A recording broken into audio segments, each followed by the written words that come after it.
नमस्कार, बहुत बहुत स्वागत है आपका।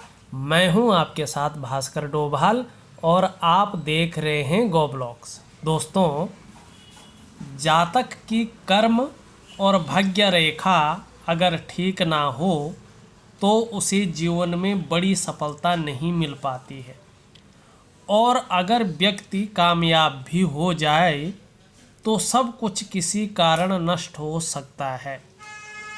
हमारी हस्तरेखा विज्ञान में कुछ ऐसी रेखाएं होती हैं जो बहुत अशुभ मानी जाती हैं। कहते हैं हथेली में इन रेखाओं के होने पर धनवान व्यक्ति को भी ज़बरदस्त आर्थिक तंगी का सामना करना पड़ता है। देखिए दोस्तों, हमारे जब हम हाथ का अध्ययन करते हैं, चाहे वो महिला हो या पुरुष हो, तो सबसे पहले हम उसके हाथ का आकार, उसकी अंगुलियों के आकार, लंबाई, हाथ में बनने वाले चिन्ह, हाथ में बनने वाले रेखाएं, योग क्या है, उसके बाद भविष्य कथन हम लोग करते हैं।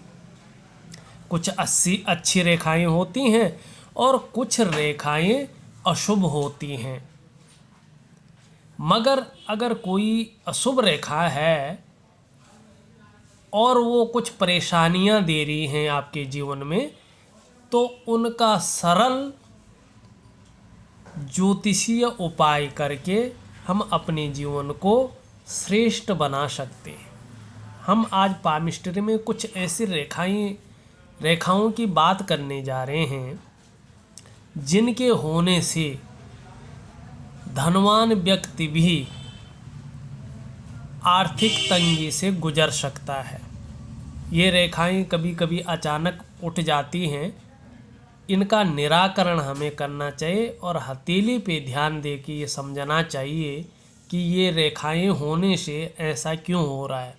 तो आगे बढ़ते हैं। आगे बढ़ने से पहले मेरा एक छोटा सा अनुरोध है, अगर आप लोगों ने अभी तक हमारे चैनल को सब्सक्राइब नहीं किया है तो जब ये वीडियो चल रही है इसके नीचे रेड कलर में सब्सक्राइब लिखा होगा, आपको वो बटन दबाना है तथा साथ में घंटी का एक आइकन आएगा, उसको भी दबाना है सबसे पहले महत्वपूर्ण वीडियो देखने के लिए। दोस्तों, ये हमारी अनामिका उंगली है, रिंग फिंगर जिसे हम कहते हैं। उसके नीचे के हिस्से को हम सूर्य पर्वत कहते हैं और इसमें ज़्यादातर लोगों की एक खड़ी रेखा होती है, उसको हम सन लाइन कहते हैं। अगर ये पर्वत भी दबा हुआ है, पूर्ण रूप से विकसित नहीं है और सूर्य रेखा की अनुपस्थिति है, तो अगर किसी व्यक्ति के जातक की हथेली में, चाहे वो स्त्री हो या पुरुष हो, सूर्य रेखा न हो, तो ऐसे व्यक्ति को प्रसिद्धि और आर्थिक मामलों में कठिनाइयों का सामना करना पड़ता है। ऐसे जातक को मेहनत के बावजूद भी सफलता नहीं मिल पाती है। पैसों की बात करें तो पैसा भी इनके पास नहीं रुकता है। ऐसे व्यक्ति अगर धनी परिवार में भी जन्म लेता है तो उसे आर्थिक कष्ट से गुजरना पड़ सकता है। अगर किसी व्यक्ति के सूर्य अगर मजबूत न हो तो किसी अच्छे हस्तरेखा शास्त्री से, ज्योतिष से परामर्श लेके सूर्य का हमें उपाय करना चाहिए। दूसरा, यदि किसी व्यक्ति के ये हमारी यहाँ से जाके और बुद्ध पर्वत तक एक हेल्थ रेखा जाती है, स्वास्थ्य रेखा, शुरू और अंत में यव हो, मानी जो के समान ऐसे तिल हो, इस तरह से होता है यव तिल।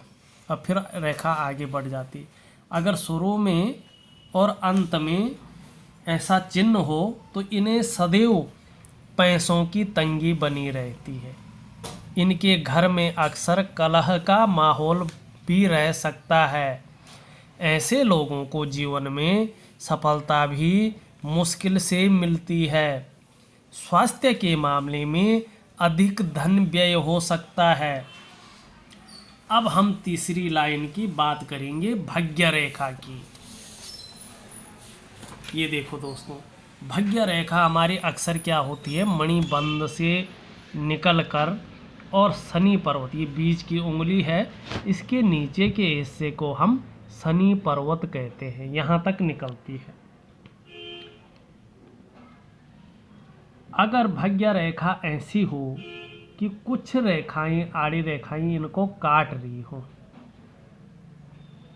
तो यो भाग्य में रुकावट का संकेत है, आर्थिक तंगी को भी दिखाता है। ऐसे लोग सदैव पैसों की कमी से जूझते रहते हैं।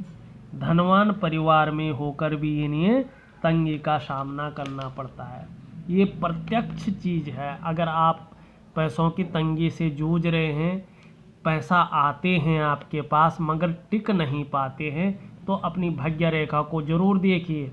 अगर वो कहीं पे खंडित है या कुछ रेखाएं उसको काट रही हैं, तो कभी भी उसके पास पैसे नहीं टिकेंगे, हमेशा तंगी बनी रहेंगी।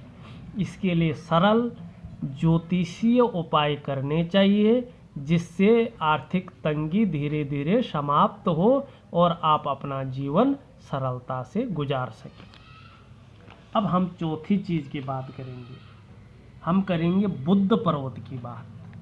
ज्योतिष में बुध को सबसे नौजवान राजा के समान ग्रह माना गया है।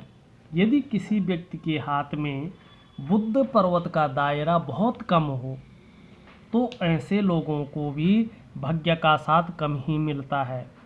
ऐसे लोगों का जीवन बहुत ज़्यादा संघर्ष से गुजरता है और इन्हें अपनी मेहनत का फल नहीं मिल पाता है। अब पांचवें हम जो कारण है उसकी बात करते हैं। ये हमारी भाग्य रेखा है। यदि किसी व्यक्ति के भाग्य रेखा के अंत में नक्षत्र का माने तारे जैसे इस तरह से कोई चिन्ह हो, तो गरीबी उनका कभी पीछा नहीं छोड़ती है। मध्यमा उंगली तक आने वाली रेखा को हम भाग्य रेखा कहते हैं। दोस्तों, एक छोटा सा विश्लेषण था।